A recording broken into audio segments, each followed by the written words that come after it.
નમસ્કાર દર્શક મિત્રો, હું આપનો દોસ્ત ડોક્ટર જયનારાયણ વ્યાસ, આપની જ ચેનલ ધ રિયલ ડિબેટ માટે. દોસ્તો, આજે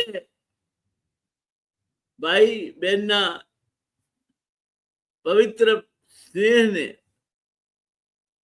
ઉજાગર કરતું પવિત્ર પર્વ રક્ષાબંધનનું પર્વ છે. રક્ષાબંધનની આ સાંજે હું આપ સૌને મારી હાર્દિક શુભકામનાઓ પાઠવું છું. બહેનોએ ભાઈઓને આજે દિલ ભરીને આશીર્વાદ આપ્યા છે, અને બેન કદાચ મુશ્કેલીમાં ક્યારેક પણ પડે, ના પડે એવું આપણે ઈચ્છીએ, તો એની સાથે ઉભા રહેવાના આશીર્વાદ, પ્રતિબદ્ધતા ભાઈઓએ પણ દાખવી છે. મારા તરફથી હું ભાઈઓ અને બહેનો બધાના માટે ઈશ્વર પાસે પ્રાર્થના કરું છું કે એ બધા જ ભાઈઓ અને બહેનો ઉપર ભગવાનના આશીર્વાદ સદૈવ વરસતા રહે. રક્ષાબંધનનું આ પર્વ આપ સૌને મંગલમય નીવડો. આપ સૌ એકબીજા પ્રત્યે વધુ ને વધુ સ્નેહથી બંધાતા જાઓ, મોજ કરો અને ખુશ રહો. એ મારી તમારા સૌ માટે પરમ કૃપાળુ પરમાત્માને પ્રાર્થના છે, દુઆ છે. દોસ્તો, કેટલાક રાજકીય નેતાઓને વિધાનો કરવાની ટેવ હોય છે. ગમે તે રીતે વિધાન કરીને પ્રેસમાં આવવું. ગુજરાત ભારતીય જનતા પાર્ટીમાં એક નેતા એવા હતા કે જે જ્યાં સુધી વાડીલાલ હોસ્પિટલ પર જઈને વીએસ પર રાતનું છાપું પહેલું ત્યાં આવે તો છાપું જુએ નહીં, ને એમાં એ સમાચારમાં પોતાનું નામ છે કે નહીં એનો એમને સંતોષ ના થાય ત્યાર સુધી એમને ઊંઘ નહોતી આવતી. સમાચારનું પોલિટિશિયન્સ માટે આટલું મહત્વ છે. એમને સમાચારોમાં રહેવું છે, અને એમની સમજ પણ એટલી જ મર્યાદિત છે કે સમાચારોમાં રહીશું તો આપણે ચૂંટાયેલા જ છીએ, અને જનતા એમને એ રીતે ઓળખતી પણ આવી છે કે ચૂપચાપ કામ કરે છે તો એ માણસ તો નહીં ચાલે.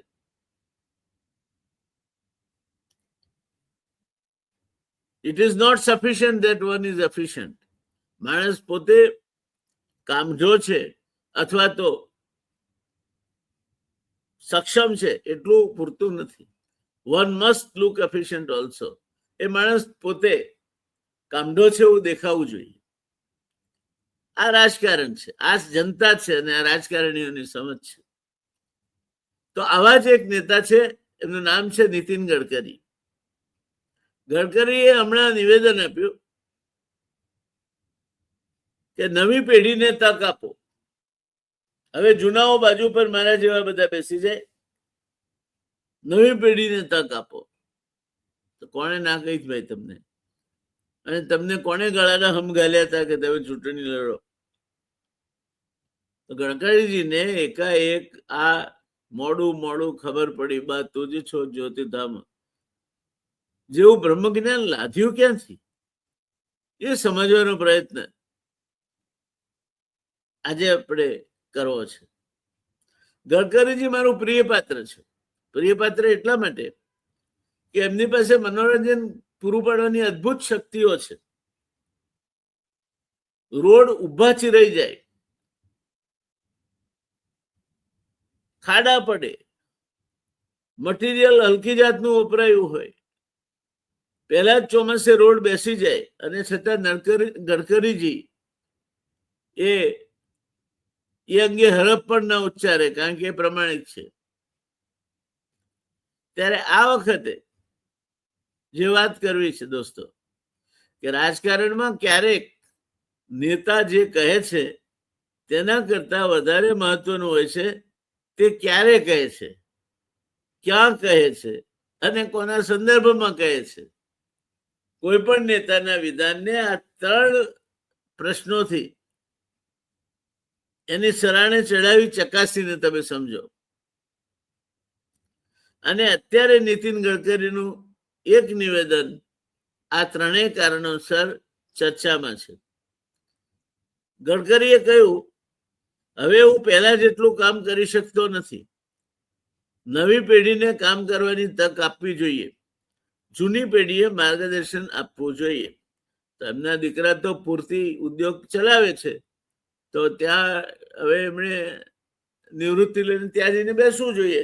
આમે ઇથાનોલ એ એમની આ ફેક્ટરીમાં બને છે અને એમણે વ્યવસ્થા પાકી કરી દીધી છે કે હવે મોટરમાં ઇથાનોલ વાપરવું પડશે, E20 બળતણ. તો ગડકરીજીને આમ જુઓ તો શાંતિ જ શાંતિ છે. પછી હવે હું પહેલા જેટલું કાર્ય કરી શકતો નથી, સ્વાભાવિક વાત છે. ગડકરીજી, માણસની ઉંમર વધે તેમ એની કાર્યક્ષમતા ઘટે. આપની પણ ઘટી. અમને ગમે તેટલી આપના માટે સહાનુભૂતિ હોય, પણ એમાં થઈ શું શકે? નવી પેઢીને કામ કરવાની તક આપવી જોઈએ. કોણે ના કહી? જૂની પેઢીએ માર્ગદર્શન આપવું જોઈએ. કોણ ના કહે છે? પણ આ શબ્દો અગત્યના છે દોસ્તો. ગડકરીજી જે નવી પેઢીની વાત કરી રહ્યા છે, એ નવી પેઢી એ ભારતીય જનતા પાર્ટીની નવી પેઢી ગણવી, ગડકરીજીની નવી પેઢી ગણવી, કે ગડકરીજી બીજા કોઈના સંદર્ભમાં આ વાત કહી રહ્યા છે? અને એક જ ધડાકે તમે જો ગડકરીજીની વાતનો સંદર્ભ સમજી શકો ને, તો તમારે પછી આ દેશમાં ચાણક્ય બુદ્ધિ માટે કોઈ સર્ટિફિકેટ લેવાની જરૂર ના રહે. જોકે આપણા જે તો એક કરતા વધારે ચાણક્યો છે, પણ એ કહેવત ભૂલી જાય છે કે ફાવ્યો વખણાય. તમે ફાવી ગયા એટલે વખણાય. બાકી ચાણક્ય કોણ ને બુદ્ધિ કોણ? ચાણક્ય તો એવું કહ્યું હતું કે શિક્ષક સામાન્ય નહીં હોતા. આપણા શિક્ષકોને જુઓ ને, તો એ કે ચાણક્ય બુદ્ધિ છે જ નહીં સરકારમાં, કે જે શિક્ષક સામાન્ય નહીં હોતા પુરવાર કરે. उसके एक हाथ में तूफान खेलता है तो दूसरे हाथ में. આવું કોઈ કહેવાળું મળવું જોઈએ. એટલે ગડકરીજી પહેલા જેટલું કામ નથી કરી શકતા એનો એમણે સ્વીકાર કર્યો અને નવી પેઢીને કામ કરવા માટેની તક આપવી જોઈએ એવું એમણે દરખાસ્ત કરી. સાંભળવામાં આવે તો એકદમ સામાન્ય વાત છે કે સાચી વાત છે ને, ગડકરીજી શું ખોટું કહ્યું? અરે ભાઈ, નવી પેઢીને તક આપવી જોઈએ, એમાં ખોટું શું છે? પરંતુ સવાલ એ છે કે આ વાત તેમણે કયા સમયે કહી? ભાજપમાં હાલમાં જ સંગઠનાત્મક ફેરફારો થયા છે. નવી પેઢી જ આવી છે ત્યાં. નીતિન નવીન, એમાં જ નવીન આવી ગયું. નીતિન નવીન માં જ નવીન આવી ગયું. નવીન પેઢી આવી તો નવીન પેઢીને કામ કરવાની તક મળી, અથવા નવીનની પેઢી બની. ભાજપ એ પેઢી જ છે આમ તો. એટલે નવીન, નીતિન નવીન અને નવીનની પેઢી, એમને તક મળી. નવી પેઢીના નેતાઓને આગળ લાવવાની ચર્ચા ચાલી. કેન્દ્રમાં કેબિનેટના સંભવિત ફેરફાર અંગે પણ રાજકીય અફવાઓનું બજાર ગરમ છે. અને એ જ સમયગાળામાં દેશના સૌથી વરિષ્ઠ કેન્દ્રીય મંત્રીઓમાંના એક નીતિનજી ગડકરી કહે છે કે નવી પેઢીને તક આપવી જોઈએ.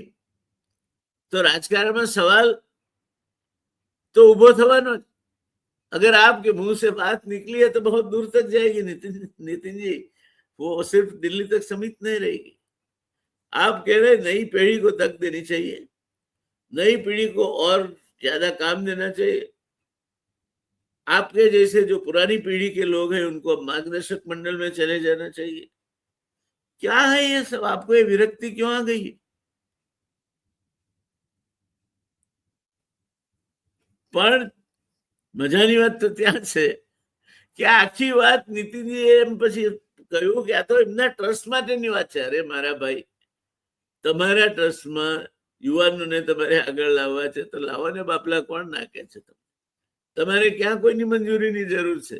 હું આ તો એના જેવું છે કે હું એમ કહું કે હવે નિર્ણય કર્યો છે અને 12 સ્ટેટમેન્ટ કરું કે હવે 55 વર્ષથી ઉપરના માણસોએ સંપૂર્ણ નિવૃત્ત થઈ જવું જોઈએ અને એમણે ફરજિયાત 4 કલાક સમાજ સેવામાં કામ આપવું જોઈએ, વૃદ્ધાશ્રમમાં જવું જોઈએ, પાગલોના આશ્રમમાં જવું જોઈએ. અને પછી કહું કે ભાઈ હું મારા પરિવારની વાત કરતો હતો, તો તમારા પરિવારની વાત કરતા હો, તમારા ટ્રસ્ટની વાત કરતા હો, તો જાહેરમાં શું કરવા કરો છો? જાહેરમાંથી મંજૂરી જોઈતી હતી તમારે? ચેરિટી કમિશનને પૂછી જુઓ વધારે કઈ તમને તકલીફ હોય તો, એ તો તમને ના કહેશે નહીં. અને એ જ સમયગાળા દરમિયાન સૌથી વરિષ્ઠ કેન્દ્રીય મંત્રીઓમાંના એક એવા નીતિન ગડકરીજી કહે છે કે નવી પેઢીને તક આપવી જોઈએ. તો રાજકારણમાં સવાલ ઉભો થવાનો જ કે આ વાત ભલે એક ટ્રસ્ટની એમણે કરી, પણ આ વાત એમના ટ્રસ્ટ પૂરતી હતી? દીકરીને ગાળ ને વહુને શિખામણ. વાહ નીતિનજી વાહ. કે પછી આ વાતમાં એક મોટી રાજકીય સંકેત પણ છુપાયેલો હતો. અને જો આ માત્ર ટ્રસ્ટની વાત હતી તો પછી ગડકરીના નિવેદનની ભાષા આટલી વ્યાપક કેમ હતી? ન સમજાય એવી બાબત છે. પહેલા હકીકત સમજી લઈએ આપણે. 23 ઓગસ્ટે નાગપુરમાં એક કાર્યક્રમમાં ગડકરીએ પોતાની લાંબી જાહેર જીવનની સફરનો ઉલ્લેખ કર્યો. હજુ થોડા વર્ષો પહેલા તો એ વડાપ્રધાન પદના ઉમેદવાર તરીકે હરોળમાં હતા. નાગપુરે લગભગ એમના નામ ઉપર સિક્કો મારી દીધો હતો. એ ગડકરીજી કહે છે કે હવે હું ગરડો થયો છું. તેમણે કહ્યું કે તેઓ લગભગ 3 દાયકાથી જાહેર જીવનમાં સતત કામ કરી ગયા છે. So what? જાહેર જીવન માત્ર મંત્રી બનો એનાથી ચાલતું નથી. હું જાહેર જીવનમાં છેલ્લા 1990 થી કામ કરું છું. તો 90 થી 2000, 2000 પછીના 26, એટલે 36 વર્ષથી હું જાહેર જીવનમાં કામ કરું છું. જાહેર જીવન એટલે છૂટાવવું એવું નહીં. જાહેર જીવન એટલે તમારી જે કંઈ આવડત છે એને ફોર લાર્જર પબ્લિક ગુડ, જનતાના વ્યાપક અને વિશાળ હિત માટે, સમાજના વ્યાપક અને વિશાળ હિત માટે ઉપયોગમાં લેવાની છે. એમાં કોણ તમારે કોની મંજૂરી જોઈએ છે? મેં તો કોઈની નથી લીધી. અને ફરકની ફર્યા કરું છું બધે. ક્યાંક ખાંડની સહકારી મંડળીઓમાં ક્યાંક તકલીફ હોય તો એમને પણ માર્ગદર્શન આપું છું. ને ક્યાંક તાણિયાવાળા અદાણી સામે સત્યાગ્રહ કરતા હોય તો એમાં પણ જે કહેવા જેવું હોય તે કહું છું. ક્યાંક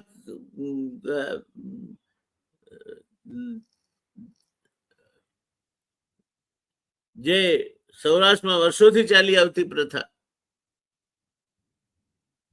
અને એના સામે ભાઈ રાજુ કરપડા લડતા હોય તો એમની સાથે પણ ઉભો રહું છું કે નહીં, તમારી વાત સાચી છે, આ કરદારની વાત જવી જોઈએ. આમાં ક્યાં છૂટાવવું પડે છે મને સમજાતું નથી. ધ્રોળમાં પાણીના પ્રશ્નો છે, પાણી ખોટું ભરાઈ રહે છે. એની ધ્રોળ વિકાસ સમિતિ અસ્તિત્વમાં હતી ત્યારે વ્યવસ્થા થતી હતી, હવે નથી થતી. એ કહેવા માટે તમારે ક્યાં છૂટાવવાની જરૂર છે? અને અવાજ તો સંભળાય છે તમારો, અને નથી સંભળાવાનો તો મંત્રી છો તો પણ નથી સંભળાતો. એટલે ગડકરીજીને આ સ્મશાન વૈરાગ્ય આવ્યો કેમ?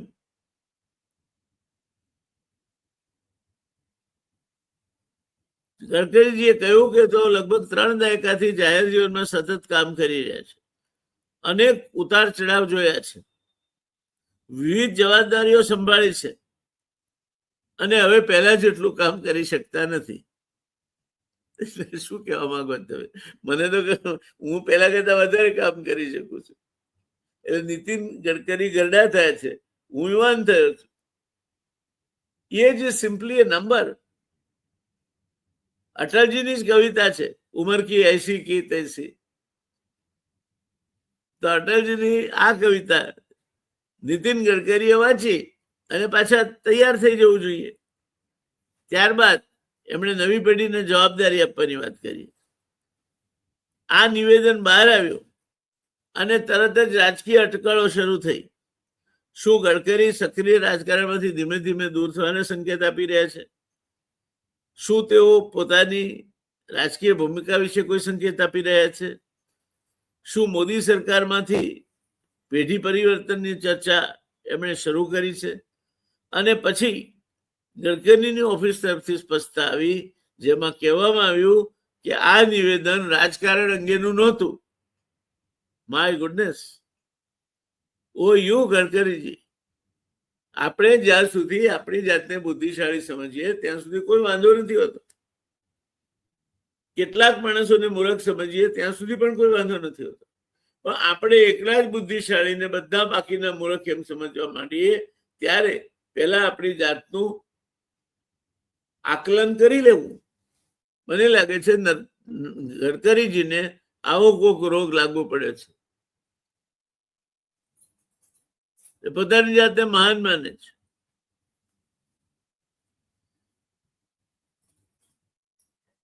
એમણે કહ્યું કે તો આ લક્ષ્મણરાવ માંકર ટ્રસ્ટ અંગેની વાત હતી, તો પણ ત્યાં જાહેરમાં કરવાની ક્યાં જરૂર હતી તમારે? આ બધા ત્યાં હતા એ બધા લોકો એ ટ્રસ્ટમાં કઈ રીતે સંકળાયેલા હતા? અને તો તમારે કેવું જોઈતું હતું કે મારો અનુભવ છે, મારા ટ્રસ્ટમાં આવો, અને હવે હું થાકી ગયો છું, ટ્રસ્ટનું કામ નથી કરી શકતો, તો અબજો રૂપિયાનું આ બધા રસ્તાઓને દેખાય છે. ગડકરીજી થાકી ગયા છે એમાં શંકા નહીં, કારણ કે ભયંકર જેને જેને જેને નપાવટમાં નપાવટ કામ કહી શકાય, ક્વોલિટીની બિલકુલ વ્યાખ્યાને જ શૂન્ય કરી નાખી હોય એવા કામ એમના વિભાગમાં થઈ રહ્યા છે. ગડકરીજી ગરડા થયા છે, ગડકરીજી થાક્યા છે, એ બધી વાતો સાથે સંમત. પણ ગડકરીજી આ વાત એમના કોઈક ટ્રસ્ટ માટે કહેતા હતા, એની સાથે સંમત નહીં. એ ગડકરીજી છે એટલે એમાં સંમત ના થવાય. ગડકરીની ઓફિસે કહ્યું કે નિવેદનનો રાજકીય સંદર્ભ આપવામાં આવ્યો છે અને એ સંદર્ભ બહાર લેવામાં આવ્યો છે. આ સંદર્ભ ખોટો છે, એમ કે તમે બધા મૂર્ખ છો, આવું સાહેબ કે જ નહીં. હવે અહીંથી આપણી અસલી સવાલ જવાબની વાત શરૂ થાય છે કે बात जब निकली है तो दूर तक जाएगी. गडकरी जी के पास थोड़ी नहीं रुकी रहेगी. પ્રશ્ન પહેલો, જો વાત ટ્રસ્ટની હતી તો સવાલ એટલો મોટો કેમ બન્યો? ટ્રસ્ટમાં બે માણસોને આમ તેમ કરી નાખવા હોય. હમણાં જ અમારું સમાજ વિકાસ ટ્રસ્ટ છે સિદ્ધપુરનું, એમાં બે માણસોને અમે ઉમેરી દીધા. અમને લાગ્યું કે એમની જરૂર છે અમારે. મેં ત્યાં ગાંધીનગર જઈને નિવેદન નથી કર્યું કે ભૂપેન્દ્રભાઈ હવે થાકી જવું જોઈએ અને નવી પેઢીને તક આપવી જોઈએ, કારણ કે અમે અમારા સિદ્ધપુર સમાજ વિકાસ ટ્રસ્ટમાં બે માણસો યુવાનોને ઉમેર્યા છે. આ કઈ જાતની વાત થઈ ગડકરીજી? સમજાય નહીં. માની લઈએ કે ખરેખર તમે માત્ર ટ્રસ્ટની વાત કરતા હતા અને ગડકરીજીને આપણે બેનિફિટ ઓફ ડાઉટ આપવો જોઈએ. તો પણ એક સવાલ છે, ટ્રસ્ટમાં નવી પેઢીને જવાબદારી આપવાની હોય તો ગડકરીને રાજકીય ભાષામાં નવી પેઢીને તક આપવી જોઈએ. કહેવાની જરૂર શા માટે પડી? નવી પેઢીને તક ત્યાં પૂરતી ઉદ્યોગમાં શું કરવા આપી? નવી પેઢીને તક એ ટ્રસ્ટમાં આપવી હતી ને. અને વધુ મહત્વનો સવાલ તો એ છે કે પોતાના ટ્રસ્ટમાં યુવાનોને જવાબદારી આપવાની, તો બહારથી કોની મંજૂરીની જરૂર હતી કે આપ અરણ્ય રુદન કરી રહ્યા હતા? કોઈ વડાપ્રધાનની મંજૂરી જરૂરી હતી? કોઈ પક્ષના અધ્યક્ષની મંજૂરી જરૂરી હતી? આરએસએસના સંઘચાલકજીની મંજૂરી જરૂરી હતી? કેબિનેટ કમિટીની મંજૂરી જરૂરી હતી? ના. જો ટ્રસ્ટ ગડકરી સાથે સંકળાયેલું સંગઠન છે અને તેમાં નવી પેઢીને જવાબદારી આપવી હોય તો તે એક સંસ્થાકીય નિર્ણય છે. અને ચેરિટી બિગિન્સ એટ હોમ. એમના સુપુત્ર જો પૂરતી ઉદ્યોગ જેવો ઇથેનોલ બનાવતો મોટો ઉદ્યોગ ચલાવી શકતા હોય તો અહીંયા તો એમને રાખી જ શકાય. જો ટ્રસ્ટ ગડકરી સાથે સંકળાયેલું સંગઠન છે અને તેમાં નવી પેઢીને જવાબદારી આપવી છે તો એક સંસ્થાકીય નિર્ણય છે. તે માટે દેશવ્યાપી રાજકીય ચર્ચા ઉભી કરવાની ક્યાં જરૂર થાય છે? પરંતુ કદાચ સમસ્યા અહીં નથી, સમસ્યા શબ્દોની પસંદગીમાં થઈ ગઈ. જીભ એવી છે ને કે લસરી જાય. આ જીભ લસરી ગઈ. રાજકારણમાં શબ્દો માત્ર શબ્દો નથી હોતા, ગડકરી ભૂલી ગયા. રાજકારણમાં નવી પેઢી શબ્દ ખૂબ જ સામાન્ય નથી. જ્યારે કોઈ સામાન્ય વ્યક્તિ કહે કે બાળકોને આગળ આવવા દો, એનો અર્થ સામાન્ય હોય છે. પરંતુ જ્યારે દેશનો એક વરિષ્ઠ રાજકારણી, લાંબા જાહેર જીવનનો અનુભવ ધરાવતો નેતા પોતાની ઉંમર અને 3 દાયકાના રાજકીય સફરનો ઉલ્લેખ કર્યા પછી કે હવે નવી પેઢીને કામ કરવા દેવું જોઈએ, ત્યારે રાજકીય વર્ગ એનો અર્થ કાઢશે જ કે સાહેબ થાક્યા લાગે છે, સાહેબ કંટાળ્યા લાગે છે, અથવા તો સાહેબનું કઈ ઉપજતું નથી, અથવા સાહેબનું ગળો લાડવો કોઈ કરી નાખ્યો લાગે છે. તો જો એ નિવેદન એવા સમય આવે જ્યારે સત્તાધારી પક્ષમાં પણ નવી પેઢીને આગળ લાવવાની પ્રક્રિયા દેખાઈ રહી હોય, કમનસીબે ભારતીય જનતા પાર્ટીમાં અત્યારે આ ગમ્મરવલોડું ફરે છે. કોઈ કે છે અમિતભાઈનો નંબર લાગશે, કોઈ કે છે યોગીનો નંબર લાગશે, કોઈ વળી વસુંધરા નામ દેતું હતું પણ એમને તો ઠેકાણે પાડી દીધા ઉપપ્રમુખ બનાવીને. પણ આ 2 જણા તો છે મેદાનમાં, અને રાજનાથસિંહ પણ છે. ત્યારે જો નિવેદન એવા સમય આવે જ્યારે સત્તાધારી પક્ષમાં પણ નવી પેઢીને આગળ લાવવાની પ્રક્રિયા દેખાઈ રહી હોય, ત્યારે સવાલ વધારે ઉભો થાય. અહીં 2 સંભાવનાઓ છે. પહેલી, ગડકરી ખરેખર માત્ર પોતાના ટ્રસ્ટની વાત કરી રહ્યા હતા, અહીં હાથ મૂકીને કે ના, હું મારા ટ્રસ્ટની વાત કરી રહ્યો હતો.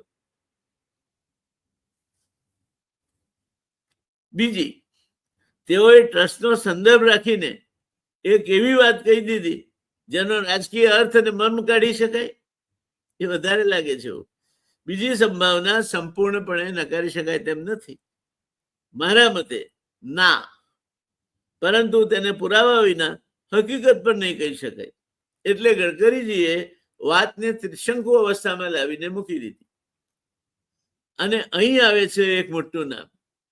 એ નામ છે નરેન્દ્ર દામોદર દાસ મોદી. હવે આપણે સૌથી સંવેદનશીલ મુદ્દા પર આવીએ છીએ. ગડકરીના નિવેદને કેટલાક રાજકીય નિરીક્ષકો વડાપ્રધાન નરેન્દ્ર મોદીના સંદર્ભમાં વાંચી રહ્યા છે. શા માટે? કારણ કે મોદી અને ગડકરી બંને ભાજપની જૂની પેઢીના અત્યંત શક્તિશાળી નેતાઓમાં આવે છે. અને મોદી સરકાર લાંબા સમયથી સત્તાના કેન્દ્રમાં નરેન્દ્ર મોદીના નેતૃત્વ સાથે ઓળખાય છે.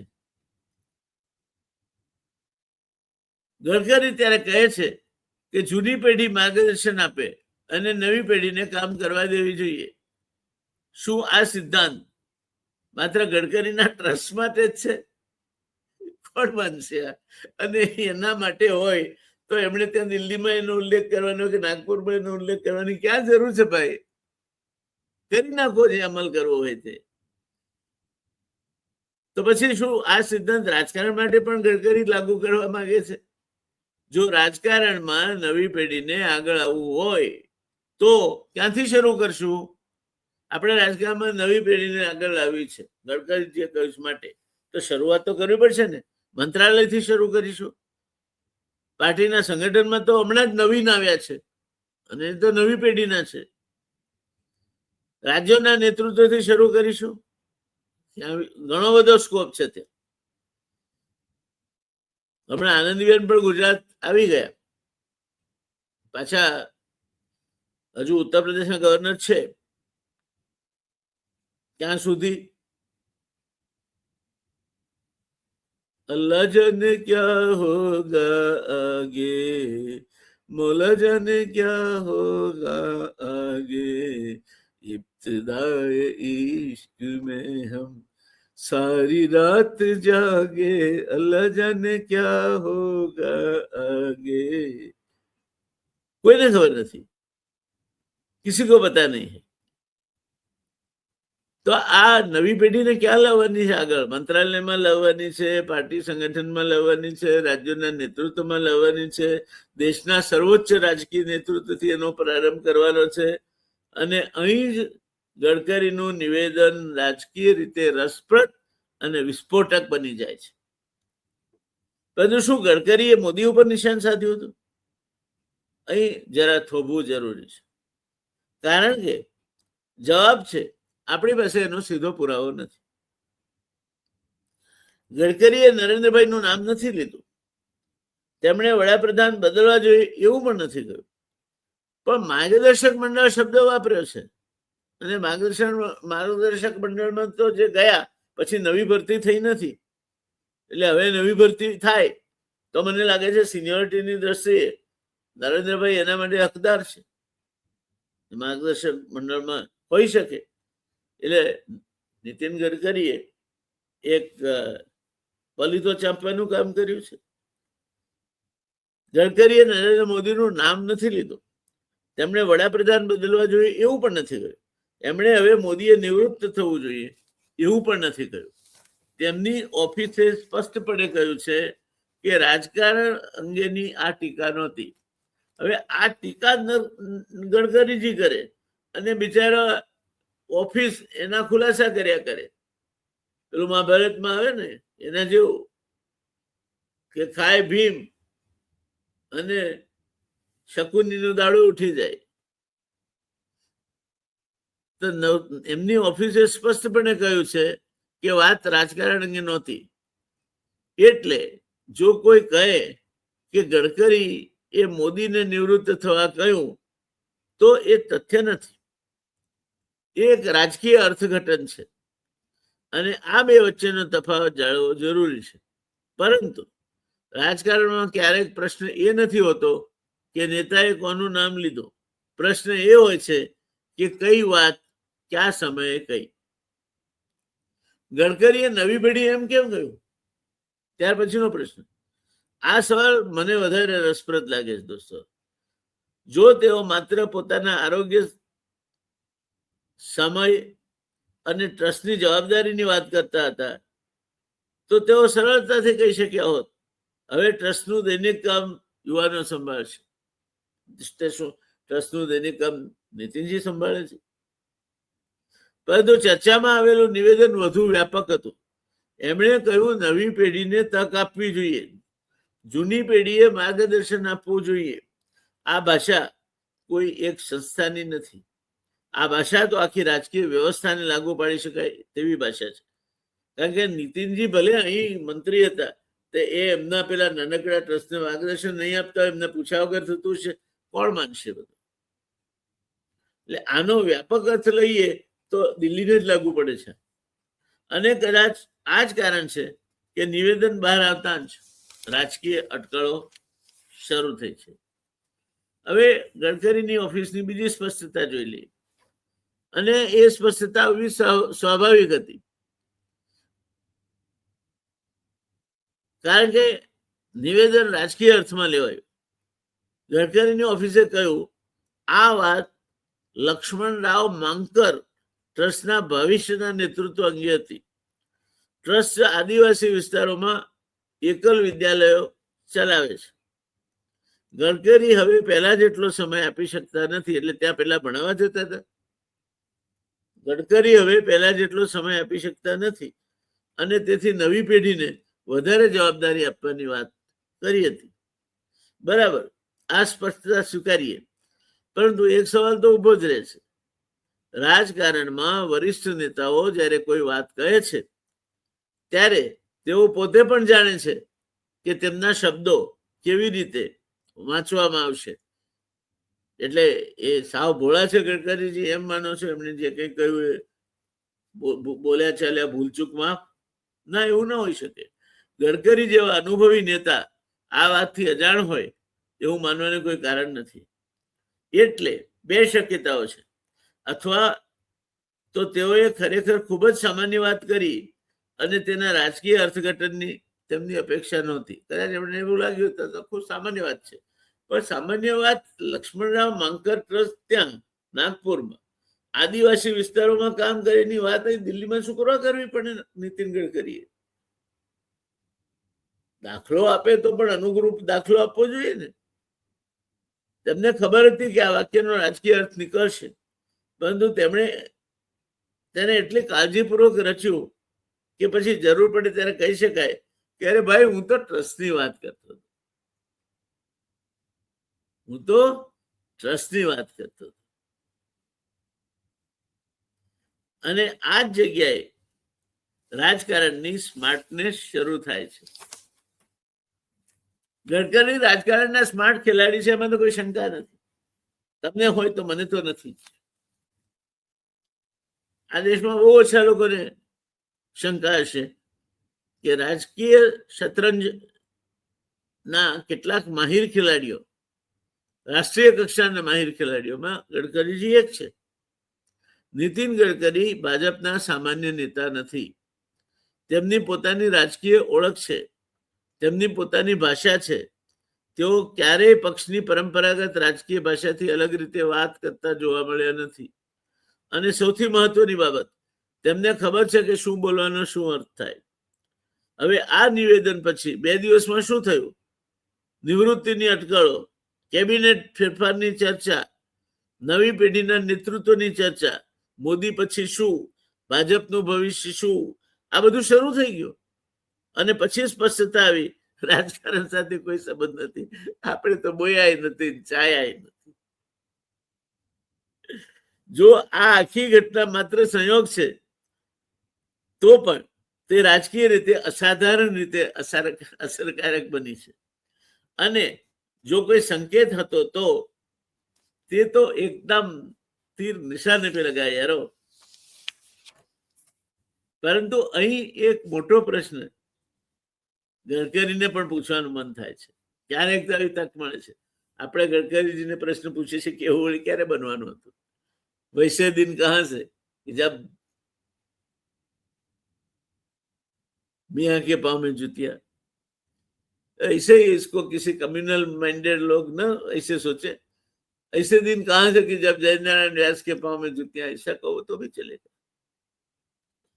और वो जूती का मतलब राजकीय जूती भी हो सकता है. जो તમે ખરેખર રાજકારણની વાત કરવા નહોતા માંગતા તો તમારી ઓફિસને બીજા દિવસે સ્પષ્ટતા કરવાની ફરજ કેમ પડી? અને રેડીમેડ સ્પષ્ટતા એમની પાસે આટલી બધી હાથોગી હતી. તમારી ઓફિસે ધન્યવાદ આપવા જોઈએ. ખરેખર કોમ્પિટન્ટ ઓફિસ છે. આમ તો મંત્રીઓની ઓફિસો મોટાભાગે મંત્રીઓની તકલીફો વધારવાનું કામ કરતી હોય છે. જો નિવેદન સંપૂર્ણપણે સંસ્થાકીય હતું તો જો આ ટ્રસ્ટની વાત હતી એટલું કહેવું પૂરતું હતું. પરંતુ જ્યારે નિવેદનને રાજકીય અર્થ મળ્યો ત્યારે આખી સ્પષ્ટતા બહાર પાડવી પડી. એનો અર્થ એટલો જ કે શબ્દોએ રાજકીય અર્થ તો પેદા કર્યો. હવે એ અર્થ ગડકરીએ ઈરાદાપૂર્વક પેદા કર્યો કે નહીં એ અલગ પ્રશ્ન છે. અને એ તો એ જ જાણ્યા, એ આપણને ખબર નહીં પડે. કાં તો સમય વીતે ક્યાંક એની ચર્ચા સપાટી પર આવે. અને હવે સૌથી કડવો સવાલ, ચાલો માની લઈએ કે ગડકરી પોતાના ટ્રસ્ટમાં યુવાનોને આગળ લાવવા માંગે છે. સરસ, આપણે તેમનું સ્વાગત કરીએ. પરંતુ એક પ્રશ્ન, શું તેઓ પોતે પણ આ જ સિદ્ધાંત રાજકારણમાં લાગુ કરવા તૈયાર છે? શું ગડકરી પોતાના કરતા નાની પેઢીને આગળ લાવવા માટે પોતાની રાજકીય જગ્યા છોડવા તૈયાર છે? જો હા, તો આ સિદ્ધાંત માત્ર એમના ટ્રસ્ટ પૂરતો પ્રાયોગિક ધોરણે લાગુ કરે છે એમણે. અને જો ના, તો પછી નવી પેઢીને તક આપી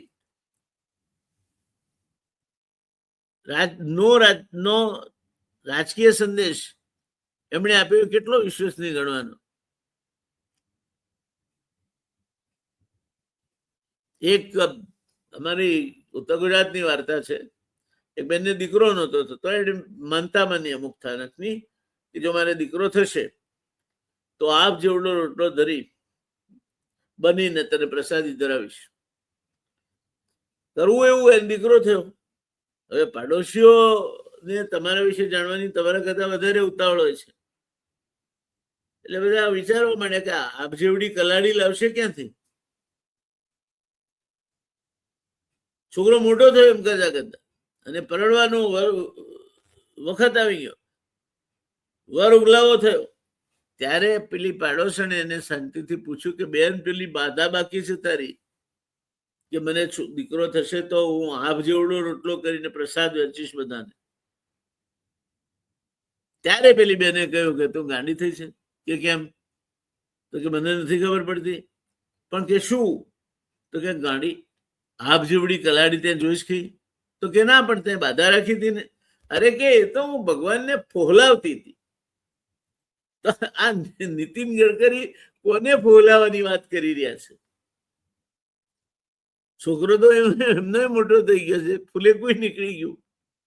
હવે પેલો આપ જેવડો રોટલો ચલાવવાની એમને વિચાર નથી લાગતો. તો આ સિદ્ધાંત માત્ર ટ્રસ્ટ સુધી જેમણે લાગુ પાડવાનો, પોતાની જાતને નહીં લાગુ પાડવાનો. ચાલો એટલું કહ્યું કે ભાઈ હું નિવૃત્ત થઉં છું, મારો દીકરો કાલથી અહીં જે અમારા રસ્તાના અને બાકીના કામો છે જેમાં તરાળો પડી ગઈ છે ને બધી જવાબદારીની વાતો છે, એટલે મારા દીકરાને બીજા 7-8 વર્ષ સુધી તો તમારે એ જવાબદારીના ભાગરૂપે આ મંત્રાલય આપવું જ પડે, કારણ કે તો જ બધું સમસૂત્ર થઈ શકશે, નહીં તો નહીં થઈ શકે. તો પછી નવી પેઢીને તક આપવાનો રાજકીય સંદેશ કેટલો વિશ્વસનીય? આ સવાલ માત્ર ગડકરીનો નહીં, ભારતના દરેક વરિષ્ઠ રાજકારણીને પૂછવો જોઈએ. આ સવાલ માત્ર મોદીને તો નથી. આ વાત ખૂબ મહત્વની છે. આખી ચર્ચાને માત્ર મોદી વિરુદ્ધ ગડકરી બનાવી દેવી ખોટી હશે, કારણ કે મુદ્દો વ્યક્તિનો નથી. મુદ્દો છે ભારતીય રાજકારણમાં પેઢી પરિવર્તન ક્યારે થશે અને ભારતીય જનતા પાર્ટી એને ક્યારે અનુસરશે તેનો. રાષ્ટ્રીય સ્વયંસેવક સંઘ એ કરવું જ પડશે એમ પોતાનો દંડો પછાડીને ક્યારે કહેશે તેનો. દેશની વસ્તી યુવાન છે, દેશની અર્થવ્યવસ્થા નવી પેઢી ચલાવવાની છે, ટેકનોલોજી નવી પેઢી ચલાવે છે, સ્ટાર્ટઅપ નવી પેઢી ચલાવે છે, પૂર્તિ પણ નવી પેઢી ચલાવે છે. પરંતુ રાજકારણમાં હજુ પણ ઘણી જગ્યાએ જૂના ચહેરાઓ કેન્દ્રમાં છે. તો સવાલ સ્વાભાવિક છે, નવી પેઢીને ખરેખર સત્તા ક્યારે સોંપશો? માત્ર યુવા મોરચા, સોશિયલ મીડિયા કે ચૂંટણી પ્રચાર સભાઓ પૂરતા જ એમને મર્યાદિત રાખવાના છે કે પછી વાસ્તવિક નિર્ણય લેવાની સત્તા નવી પેઢીને મળશે? દોસ્તો, મોદી સામેનો સંકેત કે રાજકીય ટેસ્ટ બલૂન, બેમાંથી એક તો ગડકરીજીએ અહીંયા કંઈક કર્યું જ છે. મારી દ્રષ્ટિએ સૌથી રસપ્રદ સંભાવના, રાજકારણમાં ક્યારેક નેતાઓ સીધી માંગણી કરતા નથી, તેઓ વાતાવરણ માપે છે, ફેધમિંગ ધ વોટર્સ. એક વાક્ય બોલાય, મીડિયા એની ચર્ચા કરે, સોશિયલ મીડિયા એની વ્યાખ્યા કરે, પાર્ટીના લોકોની પ્રતિક્રિયા જોવા મળે, અને પછી જો વાત વધારે આગળ જાય તો કહેવાય મારો એવો કોઈ અર્થ નહોતો. આને રાજકીય ભાષામાં તમે ટેસ્ટ બલૂન કહી શકો. શું ગડકરીનું આ નિવેદન એવું ટેસ્ટ બલૂન હતું? આપણે એ કહી શકતા નથી, પરંતુ તેવો અર્થ કાઢવા માટે પૂરતી રાજકીય સામગ્રી તેમાં હતી, અને સૌથી મહત્વનું, સ્પષ્ટતા આવ્યા પછી પણ ચર્ચા બંધ નથી થઈ. તો દોસ્તો, ચાલો એક સીધો સવાલ કરીએ. જો કોઈ વ્યક્તિ પોતાના ઘરની વાત કરે અને કહે હવે બાળકોને જવાબદારી આપવી જોઈએ, તો એ સ્વાભાવિક છે.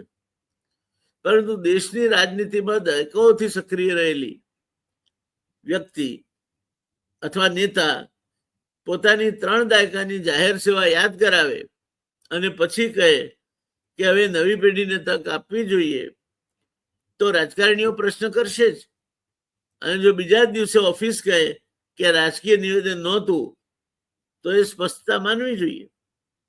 પરંતુ તેનાથી મૂળ નિવેદનનો રાજકીય અર્થ કાઢવાનો અધિકાર જનતાનો છીનવાઈ જતો નથી, કારણ કે આનો અર્થ એવો પણ નીકળી શકે કે મેં 3 દાયકાથી રાહ જોઈ છે, હવે હું પણ ગરડો થતો ચાલ્યો છું, હજુ થોડો ઘણો પણ યુવાન છું, ત્યાં સુધીમાં મને વડાપ્રધાન બનાવો. આવું પણ હોઈ શકે. નેતા બોલે છે, અર્થ જનતા કાઢે છે. જો તમે ખરેખર માત્ર ટ્રસ્ટની વાત કરતા હતા તો આગળથી વાત સ્પષ્ટ રાખો અને કહો કે લક્ષ્મણરાવ માંકર ટ્રસ્ટમાં નવી પેઢીને જવાબદારી સોંપવી જોઈએ. ત્યાં તમે ટ્રસ્ટનું નામ જ લેતા નથી. પછી સંકટ સમયની સાંકળ ખેંચી લાવો છો તમે. બસ કોઈ ગેરસમજ નહીં થાય, કોઈ રાજકીય ભૂકંપ નહીં થાય, કોઈ નિવૃત્તિની અટકળ નહીં. પરંતુ જો તમે સામાન્ય શબ્દો વાપરો, જૂની પેઢી માર્ગદર્શન આપે, એટલે કોણ જૂની પેઢી કઈ રહી? હવે પેલા માર્ગદર્શન વાળા તો બધા ઉપર બેઠા છે. અડવાણીજીની તો હવે તબિયત પણ લથડવા માંડી છે. તો હવે નવી પેઢી માર્ગદર્શન આપવા માટે જૂની પેઢીની સાથે ભળે, એની વાત કરી છે ગડકરીજી. જૂની પેઢી માર્ગદર્શન આપે, નવી પેઢી એને કામ આપો, મને રસ્તા બાંધવા દો. હવે હું પહેલા જેટલું કરી શકતો નથી. શું કરી શકતા નથી? તમે બધું જ કરી શકો છો. આવું કહેશો તો રાજકીય અર્થઘટન થશે થશે ને થશે. નીતિન ગડકરીને એમાંથી લાળા ચાવવાની અને પાછા ફરવાની કોઈ જરૂર નથી. ખાસ કરીને તમે જ્યારે પોતે રાષ્ટ્રીય રાજકારણના સૌથી મહત્વના ચહેરાઓમાંના એક હો અને શતરંજના અઠંગ ખેલાડી હો, ત્યારે તો નહીં જ. હવે મોદી તરફ પાછા ફરીએ. શું નરેન્દ્ર મોદીએ હવે નવી પેઢીને તક આપવી જોઈએ? આ સવાલનો જવાબ ગડકરીએ આપ્યો નથી. પરંતુ ભારતના રાજકારણમાં આ ચર્ચા આવવાની જ છે. દરેક પેઢી માટે એક સમય એવો આવે છે જ્યારે તેને પોતાના પછીના નેતાઓ તૈયાર કરવા પડે, તમને ગમે કે ના ગમે. મોદી માટે પણ એક દિવસ આ સવાલ ઉભો થવાનો છે. આજે નહીં તો કાલે. કારણ કે કોઈ પણ નેતા અનંત સમય સુધી સત્તામાં રહી શકતો નથી. અને જો ભાજપ ખરેખર કેડર આધારિત પાર્ટી છે, હું નથી માનતો એ હોય, મારો 30 વર્ષના અનુભવમાં હું દાવાપૂર્વક કહી શકું છું, ભાજપ વ્યક્તિ આધારિત પાર્ટી છે. અને વ્યક્તિ ઉપરની વ્યક્તિના વિચારો અને ભાવનાઓ સાથે કેટલો સુસંગત છે એના આધારિત પાર્ટી છે. તો તેને વ્યક્તિ કરતા સંસ્થા મોટી હોવાનો દાવો સાબિત કરવો પડશે. એ ભાજપ કરી શકે તેમ નથી. ભાજપમાં વ્યક્તિ જ મહાન છે. એનો અર્થ એક નેતા પછી બીજો નેતા, એક પેઢી પછી બીજી પેઢી, અને અંતે પાર્ટી વ્યક્તિથી મોટી. આવું ભાજપમાં ક્યારે થશે? આજે તો નથી. આજે તો નીતિન નબીન પણ કહી શકે એમ નથી કે પાર્ટી મારાથી મોટી છે. કહી શકે એમનાથી મોટી છે. પણ ઘણા બધા એવા છે કે જે પાર્ટીને ગજવામાં લઈને ફરે છે. એમનું શું? આનંદીબેન ધરાર આવતા ના રહ્યા ઉત્તર પ્રદેશથી. એમને કોઈ કહેવા વાળું નહોતું ને. એ પાર્ટી ગજવામાં લઈને ચાલ્યા કહેવાય. અને ગૌરવ છે અમને, એ ઉત્તર ગુજરાતના છે. પરંતુ એ ગડકરીને પણ એ જ કસોટીમાંથી પસાર થવું પડશે. જો ગડકરી કહે છે નવી પેઢીને તક આપવી જોઈએ, તો જનતા પૂછશે, ગડકરીજી તમારી પોતાની પેઢી શું કરશે? માર્ગદર્શક મંડળમાં જશે. કેમ? શું તમે યુવાનોને આગળ આવવા દેશો? શું તમે તેમને નિર્ણાયક ભૂમિકા આપશો? શું તમે તેમને માત્ર તમારા ભાષણોમાં નવી પેઢી કહેશો? શું ખરેખર સત્તા અને જવાબદારી સોંપશો? કારણ કે યુવાનોને મંચ પર બેસાડવું અને તેમને નિર્ણય કરવાની સત્તા આપવી બંને અલગ અલગ બાબતો છે. અને એમાં સમજ પડતી હોય તો દેવેન્દ્ર ફડણવીસને પૂછી જુઓ. આ સમગ્ર ઘટનામાં સૌથી રસપ્રદ વાત છે, મારા મતે સૌથી રસપ્રદ બાબત ગડકરીનું નિવેદન નથી. સૌથી રસપ્રદ બાબત છે તેની પાછળથી આવેલી એક કરતા વધુ સ્પષ્ટતાઓ.